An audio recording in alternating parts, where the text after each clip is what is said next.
Hello, I'm Nate Regier, founder and CEO of Next Element, a global consulting and training firm helping organizations transform their cultures with compassionate accountability.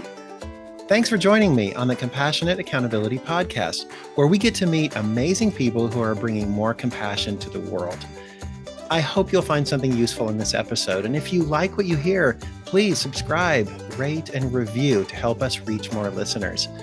Be sure to visit our website at next-element.com, where you can learn more about our work and check out all of our previous episodes.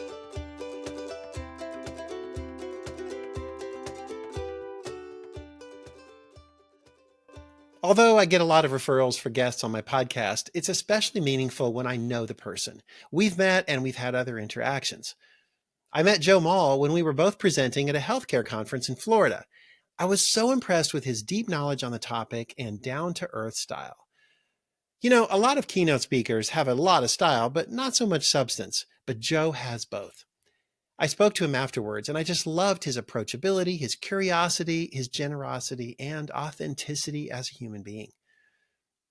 When it comes to developing leaders and building healthy work teams and cultures, Joe knows his stuff.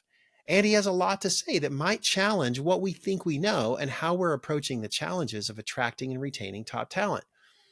Joe's background includes teaching leadership courses at 2 major universities and serving as head of learning and development for physician services at University of Pittsburgh Medical Center, where he directed learning strategy and implementation for one of the largest physician groups in the U.S.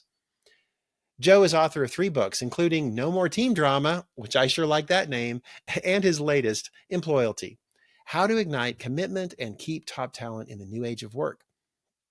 He's founder of the Boss Better Leadership Academy and hosts the globally popular Boss Better Now podcast, ranked in the top 100 of all management podcasts on Apple. Joe has appeared as an expert in multiple media outlets, including Forbes, International Business Times, and on ABC, CBS, NBC, Fox, and on Good Morning America. Joe is on a mission to fill workplaces with better bosses and make work work for all.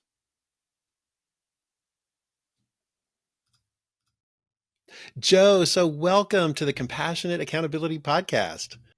Nate, I am so glad to be here. Thank you for the lovely introduction. I am looking forward to this conversation. You know, you've dedicated your entire professional career to helping leaders be great bosses so that they can support thriving work cultures. And I want to focus our conversation today on your newest book, Employalty, and see where it takes us. Let's start with the title. Employalty is not even a real word. Come on now. But I'm intrigued. So what is up with the title? Yes, it is a word I made up, and I made it up in an effort to translate the complex into the simple. And obviously, when you see or hear the word employalty, for most people, the first blush reaction is that it's a mashup of the words employee and loyalty. And that's actually not what the word means. Employalty is a portmanteau of the words employer, loyalty, and humanity. So we wrote a book about finding and keeping devoted employees that argues that at a time when people are seeking more quality of life than ever before, the secret to getting great people who will do a great job is to create a more humane employee experience. Oh, I love that. I love that. And I'm so excited to dive into what you mean by that and a framework you've developed, some simple ways for us to understand that better. So the subtitle, you know, I've written a couple books and everyone says, don't fret about the subtitle. And I think it's kind of important. And I like your subtitle. It says, How to Ignite Commitment and Keep Top Talent in the New Age of Work. And so I'm curious, the context for this is what you would say is the new age of work. What is that? Well, so much of the dialogue around the turmoil in the labor market in recent years gets tied back to COVID. And there's this sort of before and after for much of us in society around, pre-COVID and post-COVID. And we assign so much of the struggles we have with staffing and motivating people to kind of this post-COVID world. But the reality is that we have seen a slower value shift amongst the workforce for a number of years, even leading up to COVID. We know that after the Great Recession in 2008, we saw more people voluntarily quit their jobs every year than the prior year before, because we know that people were looking for an improvement to their quality of life. And so, really, for the better part of the last 12 years, we have seen employees from all walks of life making choices about their employment and about how work fits into their lives based on the degree to which that job creates or alleviates suffering in their life. And so the new age of work is really this sort of values reshuffling that has taken place over the last decade or so. Okay. So employees are making different decisions. They have new choices. They're acting on this, and it's a whole different world that we're living in. So, in this context, what are some of the biggest challenges that we're facing around leadership, around the workforce, and employee engagement? What are the new things we have to be thinking about? Yeah, that new age of work really also alludes to all of that, right? It's the reality of hybrid work or remote work. It's the rise of technology. It's how does AI factor in? It's the loneliness and the connection crisis that we're seeing across so many teams.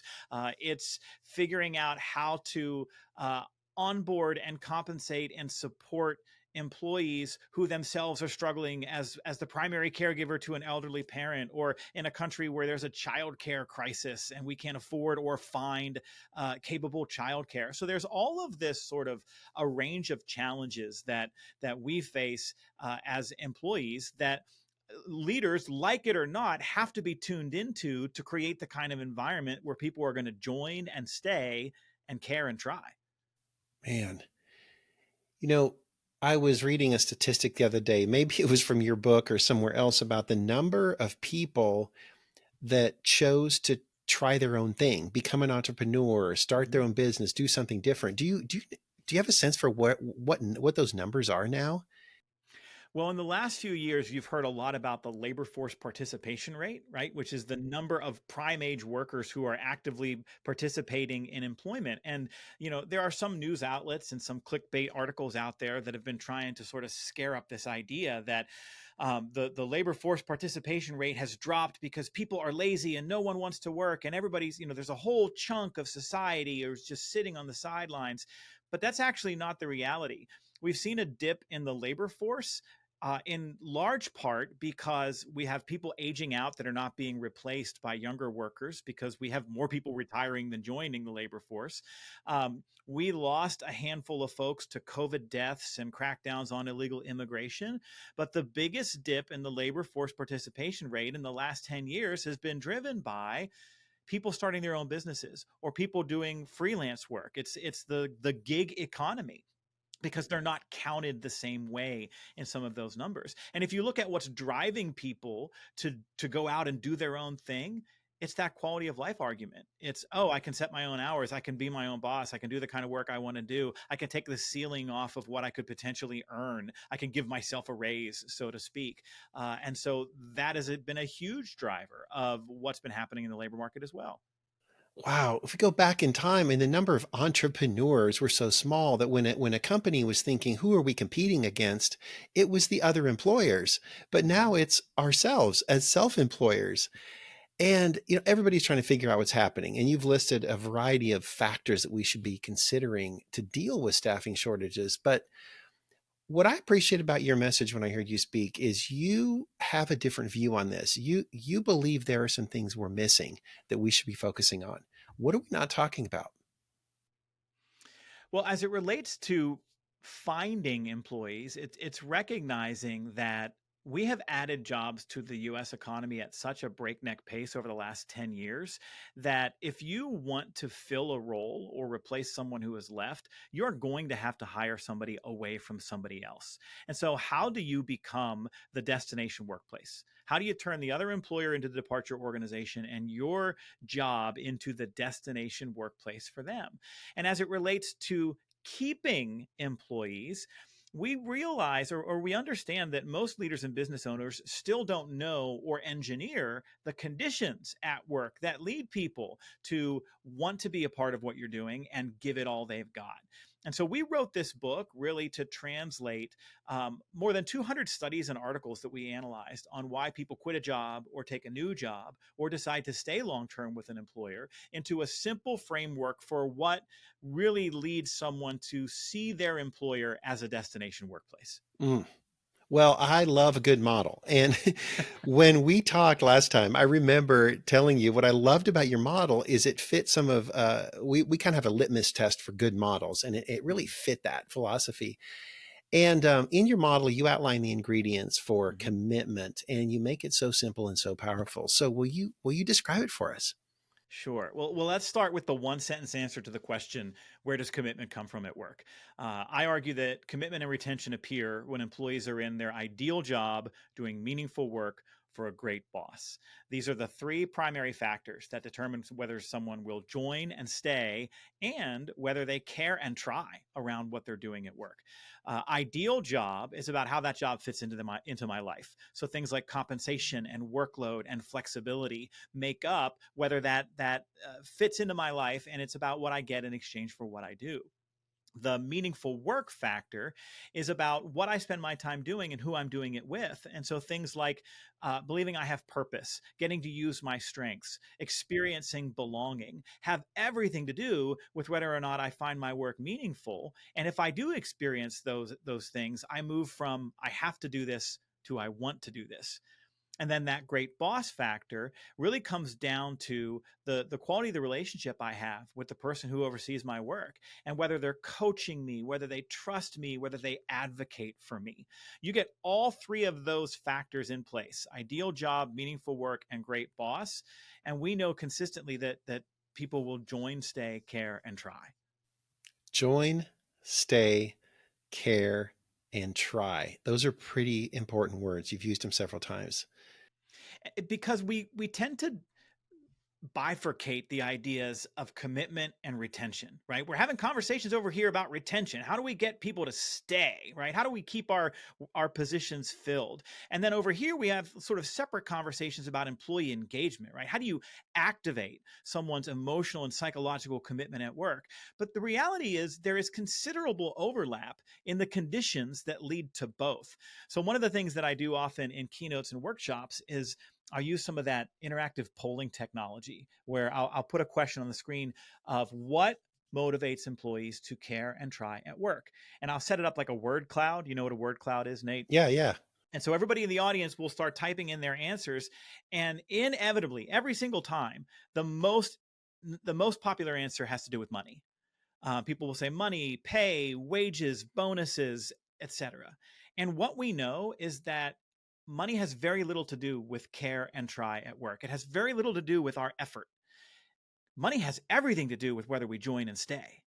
Right? Money gets us through the door. Do I feel like that my wages, my benefits are going to be enough for me to not experience economic suffering? Are they going to be enough for me to provide the kind of quality of life for my family that I aspire to provide?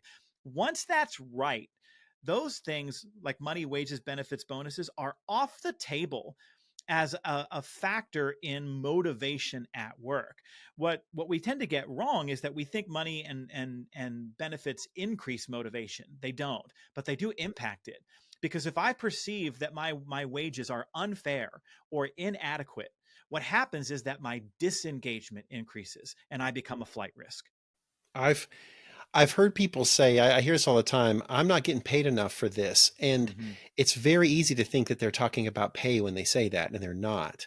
They're talking about because of my relationship with my boss or because of my purpose. When those things aren't right, Mhm. then it's like, well, you'd have to pay me more to put up with this.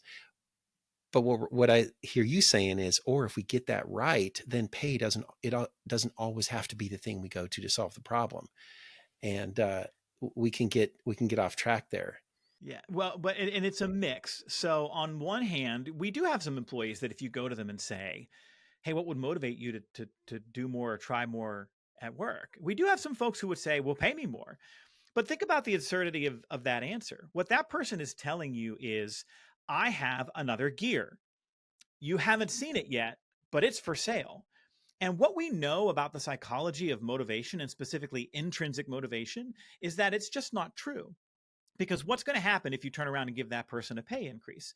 You might get the best version of them for a short period of time, but they are eventually going to revert back to their baseline. And what you need is, it's like a shot of caffeine. You need another shot to keep boosting it, because it's not an intrinsic motivator, money and benefits and whatnot. It's an extrinsic force.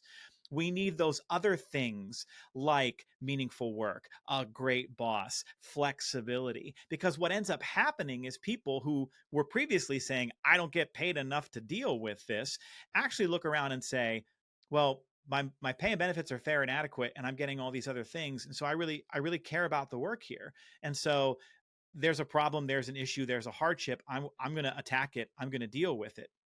Except when, except when it's hard all the time.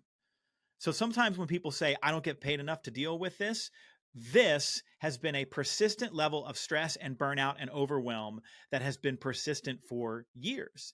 And so what they're withdrawing from isn't that work is hard, it's that it's so hard all of the time, which brings us back to the conversation about a more humane employee experience being a central ingredient in activating people at work.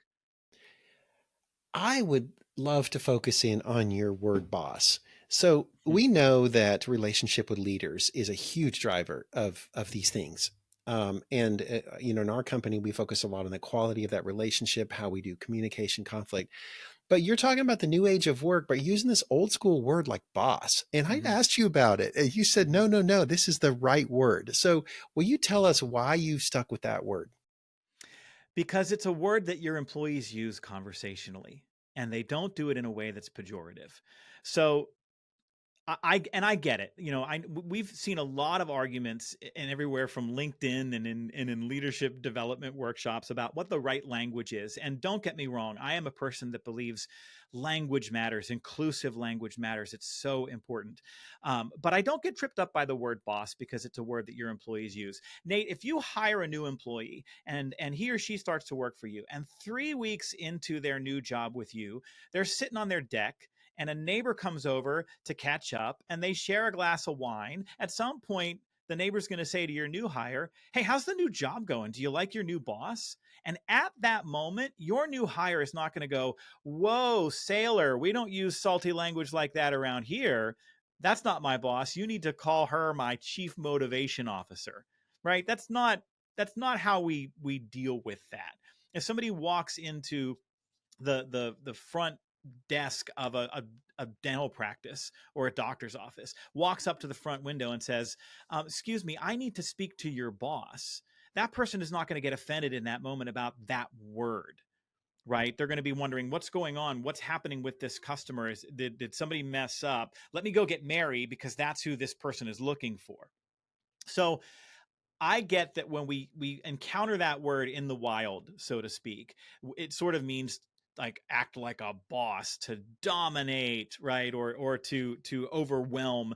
But the reality is, I think that the time we spend debating which of those words are right is a waste of time. I don't want to decry that the word boss is a dirty word. I'd rather spend that time figuring out how to not be a bad boss.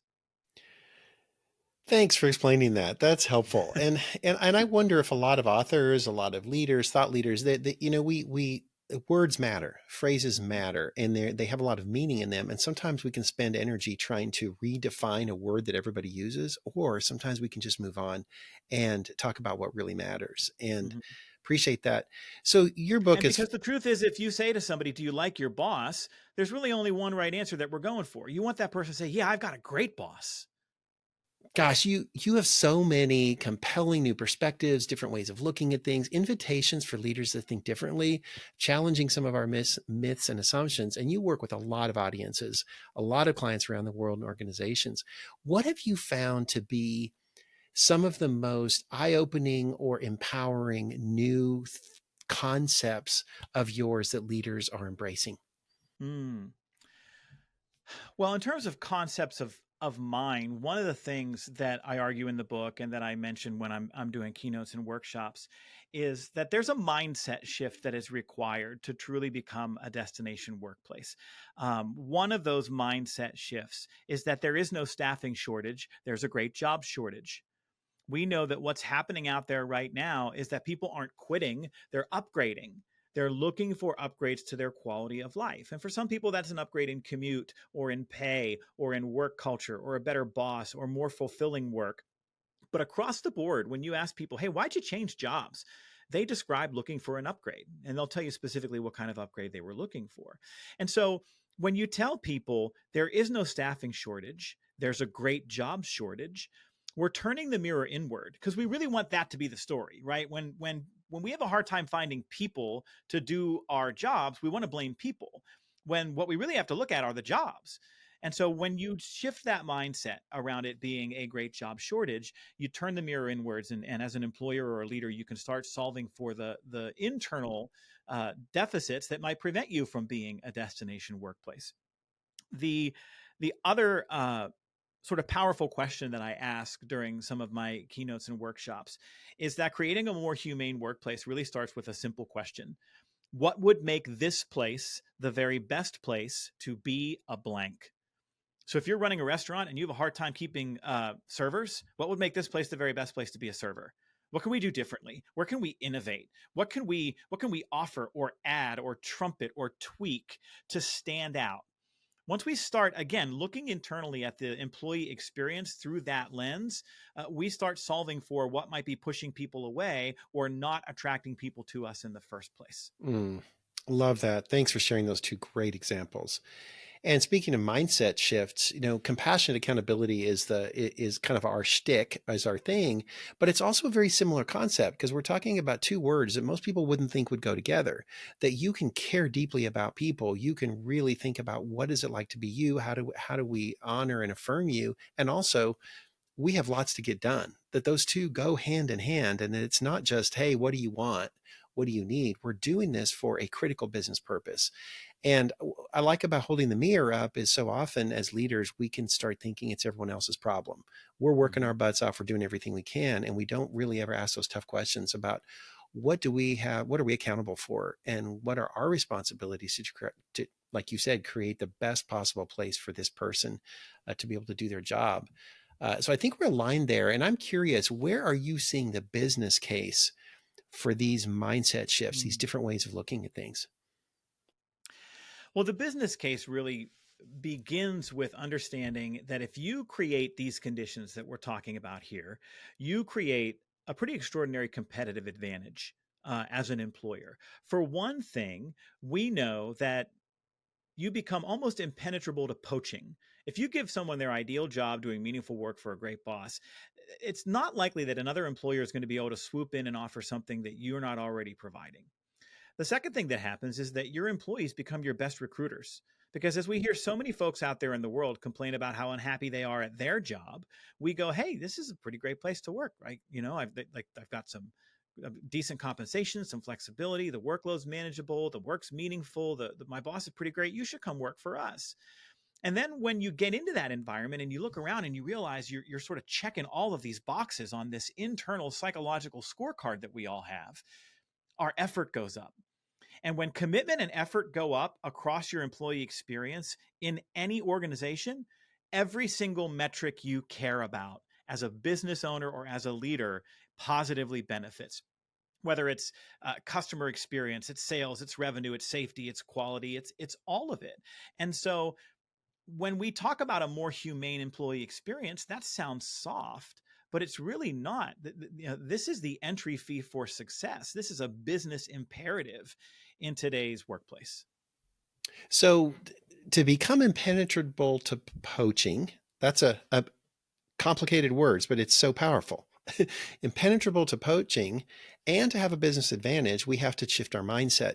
So what are you finding as the biggest barriers or the biggest things that get in people's way of really making that shift, making that leap, making that investment?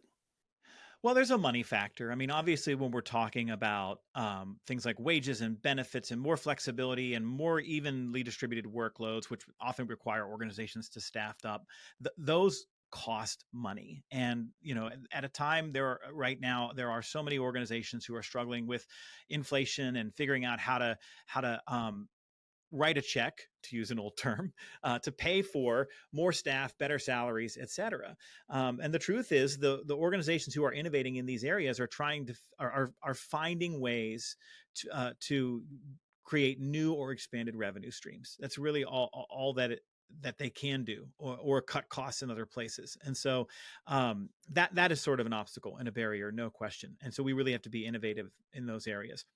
Another obstacle tends to be long established belief systems. We have a lot of myths and misperceptions about people and the labor market. The idea that no one wants to work anymore, that younger workers are lazy and unprepared, that everyone is quitting, that people are lazy. And most of these just tend to be the persistent generational tropes that show up year over year. One of my favorite little data points that we found in the book, Nate, was we found a researcher in Canada who found an instance of that exact phrase, "no one wants to work," showing up in North American newspapers every year going back 120 years. So I don't care how old you are, but every complaint you have about the people coming into the workplace behind you are the same complaints that people had about you when you got here. But we make up a story about people's motivation and their commitment that is often based on the sins of a few projected onto the many.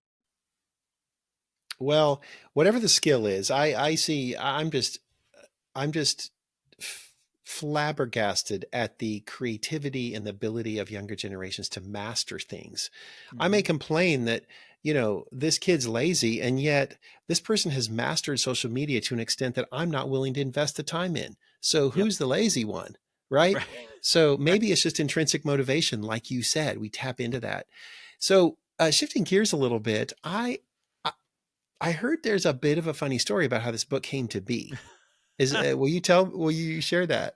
Sure, sure. So this book really was born during a podcast interview gone wrong, right? Which will be it hits a little close to home because we're doing a podcast interview right now. But a couple years ago, I was invited on a podcast. I do this fairly often, and the host and I had a really rich 30-minute conversation about commitment in the workplace. That's the work I've been doing for 20 years, and where it comes from, and sort of all the things that leaders have to pay attention to and get right, whether you're a frontline supervisor or a CEO or somewhere in between, to to get people to care and try at work. And at the end of that interview, he said this. He said, "All right, Joe, let's get you out of here on this. Put a nice bow on it for everyone. Give it to us in one sentence. Where does commitment come from at work?" And I went, "Well, I don't know if I can give it to you in just one sentence. I mean, as we just talked about, there's a whole lot of things you got to get right." And Nate, I should have stopped there, but I did not. I kept talking and I proceeded to recap the entire 30-minute interview in the world's longest run-on sentence. And when I finished, I I remember going into my office and just feeling like, "Oh man, you did not stick the landing on that one." But I kept thinking about his question. In one sentence, where does commitment come from at work? And I remember thinking, I've been doing this work for 20 years, and by any measure, I'm an expert in this sort of thing. And if I can't answer that question in one sentence, then it's nearly impossible for leaders who have so many things to pay attention to answer it in one sentence. And no wonder leadership is so hard, because there are so many buttons and levers we have to pay attention to. And I thought, the world really needs a one sentence answer to that question, so that we know what to pay attention to, what we're going for, and so that we can teach other leaders who are stepping into leadership roles about what matters most. And that was really the genesis of that framework and that one sentence I gave you before. So if I could get into a time machine and go back to that podcast when he said, in one sentence, where does commitment come from at work? I would have said, commitment and retention appear when employees are in their ideal job doing meaningful work for a great boss. Mm, wonderful, wonderful. Love it. So to wrap this up, One of the things that I've sensed about you from the very beginning is your genuineness, your authenticity. It's not just a shtick that you have. It's not just a slick model. It's not just a great sentence, but you really deeply care about finding these answers. And I'm curious, if we shifted the mirror a little bit, how do these principles that you write about and that you teach, how do they show up in your life that's outside Mm. of work? Wow. Well, first of all, thank you for those incredibly kind words, and having gotten to know you a bit since we were at a conference together, and some chats we've had since then. Your work is so heart centered and so humane that it speaks to me in so many ways. Um, I think at the center of what I wrote about in Employalty is it's not just about creating someone's ideal job doing meaningful work for a great boss. I think in order to become a destination workplace, you have to come to believe that the absence of those factors is inhumane. You have to come to believe that if I've got people on my team who aren't getting adequate compensation or a manageable workload, who don't find their work meaningful, who aren't coached and trusted by their bosses, that's a violation of our fundamental obligation to take care of the people who choose to share their time and effort with us. And so at the heart of that for me, Nate, is that more than anything else, I think leaders need to have a commitment to making sure that their employees experience a joyous, prosperous life. I have to want that for them, right? Anyone who's going to come share their time and talents with me, I have to want for them that in some way this job is a means to that end, to a joyous, prosperous life. And so this work shows up for me in that way, right? This work actually allows me to live a joyous, prosperous life. I actually started out with a background in music and theater. And so it's kind of not surprising that I've gravitated toward speaking, because I love the craft of trying to, I take all this stuff that I nerd out about and translate it into a delivery, a presentation that's really compelling and that's filled with captivating stories, and that inspires people to show up as better bosses.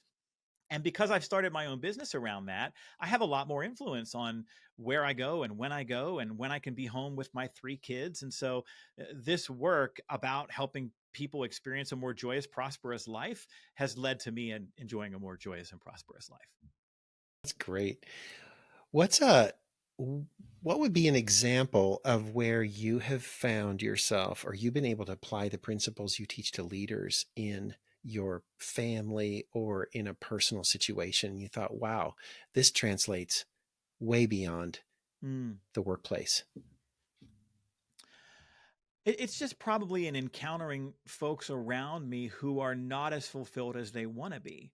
So, whether it's a niece or nephew who is graduating from school and trying to figure out what to look for in a job, being able to give them this vocabulary and say, ideal job, meaningful work, great boss. And then they look at it and they go, yes, that's exactly what I'm looking for. And that's really powerful. It's giving people permission to not work themselves to death. Right. I have always told my wife, I loathe and steadfastly reject this notion that we should work our rear ends off 51 weeks a year so that we can have a 1 week vacation somewhere with our kids where we get to slow down. I hate everything about that that's the reality for so many people. And I recognize there's a lot of economic privilege in that statement, right? There are a lot of folks who will maybe never get to a place where they can have a family vacation more than 1 week a year, but I don't think it should be that way. And I know that if I'm running a company and I have people working for me, if I want them to join and stay and care and try, I make darn sure that it's not that way for them. Ah, thank you. That's wonderful. Joe, thank you. We've barely scratched the surface, and yet you've shared some really amazing, rich things. And I think that's a testament to the effort that you put into making things succinct and making things powerful. And you know, it's to be able to say things in long run-on sentences is a lot easier than being able to say it in one sentence. Sure, And it no really question. shows how far you've come in your passion and your craft. And thank you for doing that. For people that want to get a hold of you and learn more about your work, and we will put this information in the show notes, where would you direct people? Oh, thank you for that. I am online at joemull.com, JoeMull.com. And the book Employalty is available anywhere you like to get your books. And it's in all the formats. It's an audiobook, ebook, paperback. It's everywhere.